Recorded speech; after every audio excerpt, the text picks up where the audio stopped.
On January the 31st, 1971, I was one of 3 astronauts who embarked on Apollo 14 on a mission to land on the moon.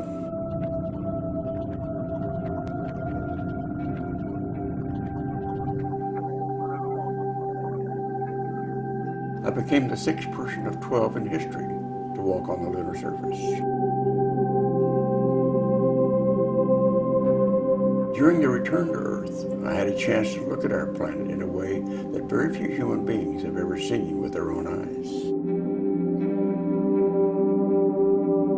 When you look at Earth from deep space, you see a beautiful oasis in a dark void. It's a fragile planet with vast but limited resources that are shared by all living creatures. From space, it is obvious that everything on Earth is interconnected.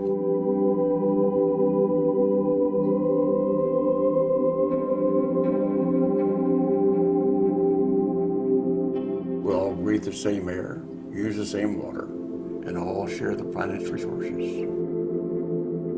There's no country borders carved on the Earth's surface. Each aspect of the web of life on Earth is connected to all others. Upon my return from the moon, I've become very concerned about the future of our beautiful, fragile blue planet. We face tremendous challenges that must be overcome in order to provide a sustainable future for our children and the children of future generations. Because of my concerns, I've asked a handful of children to come here today and talk about the challenges facing the beautiful life-sustaining planet that they will inherit. At one time, millions of awesome dinosaurs roamed the earth. Their mass extinction was caused by a tremendous natural disaster. We may face mass extinction because of several disasters that we ourselves are creating. Our species, humans, has the power to threaten the future of all life here on Earth. And if we don't act soon, we will bring many other species into extinction with us. Right now, we are on the road to catastrophe. We have the knowledge and the technologies to reduce or eliminate many of the threats we are facing. But do we have the desire? Do we have the will to change? Here are some of the problems we face. Overpopulation. Overpopulation. Overpopulation. Our planet's human population increased from 1.5 billion people in 1900 to 7 billion in 2012. It is expected to continue to grow to 9 billion by 2050. This fast rate of growth is called exponential because it results in growth that happens much faster than normal multiplication. What is most dangerous about exponential growth is the way it can sneak up on you. In exponential growth, at first, the rate of expansion is extremely slow, almost unnoticeable. As time progresses, the rate of growth becomes extremely rapid. Soon, there is very little time to react to the change in time to reverse it before chaos occurs.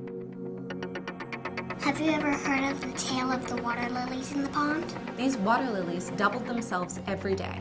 At first, there were only a couple floating, and even while they doubled every day, there still seemed to be a lot of room in the pond. On the 28th day of the month, only a quarter of the pond was covered, plenty of room left. But then, on the 29th day, everyone noticed the lilies had expanded to the point they now covered half of the pond. Since they doubled every day, that left just 1 day left to save the pond from being totally full. Such is Earth's present predicament. It is midnight on the 29th day in the lily pond we call Earth. Resource consumption. Resource consumption. Resource consumption. We have so many people on the planet. Each person on Earth needs food, clothes, shelter, medicine, and many other basic things to survive. All of these are taken from the Earth's resources. As more people in the wealthy nations around the world get wealthier, a good thing on an individual level, they consume more and more resources and produce more and more waste. These nations are only now beginning to be concerned about polluting the earth and recycling waste rather than burying it. Also, we must never forget that over half of the Earth's population already goes to bed hungry every night, and many that also sleep on dirt floors in houses with no electricity or running water. The richest nations of the Earth are, in effect, consuming resources so fast we will need a planet 5 to 10 times bigger than Earth to sustain us all.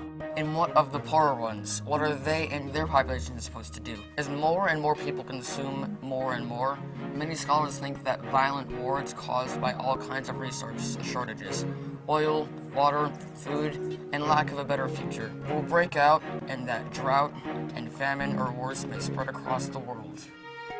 We know that these consequences are all converging along with several other ones, but we can't say exactly when.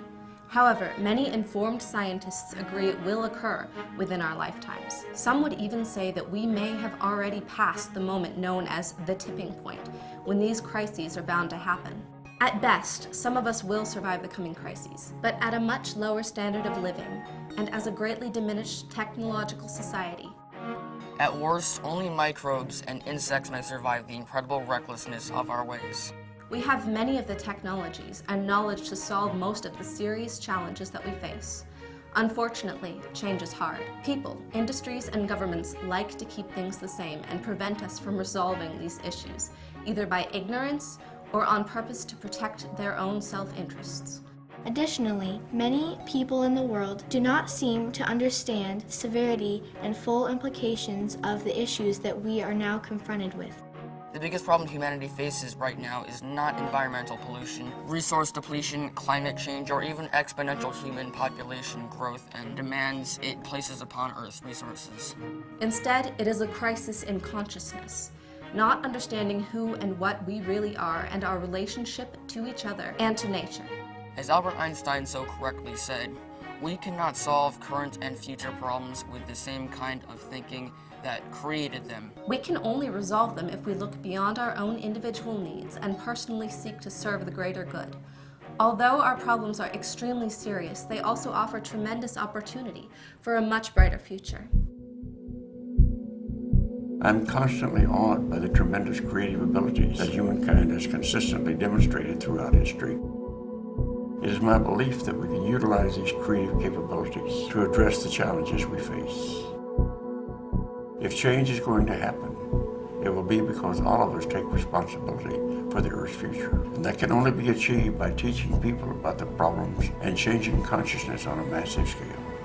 Failure to bring about such change is not an option. The future of life on Earth, and especially that of human beings, depends on it. I urge you to join me in this cause. As Mahatma Gandhi once so eloquently stated, be the change you wish to see in the world. Any action you choose to take can be multiplied by the millions of individuals who are inspired to follow your example. Get involved and take responsibility. Everyone must do their part. No one can sit this one out. The stakes are far too high. Here are just a few ideas that move us toward a better future. But time is short, and I urge you to take action now. Get educated on the issues. Spread the word and teach others. Think green and switch to a greener life. Demand responsible actions for our political and corporate leaders. Write letters to editorial pages and for local TV and radio stations. Sponsor or get involved with local community meetings. Vote with your feet and with the money you plan to spend. Remember, the planet belongs to us all. Together, let's go out and change the world. I would love for astronauts in the future to be able to look down at our fragile globe and still see a blue marble that is healthy, clean, and teeming with life.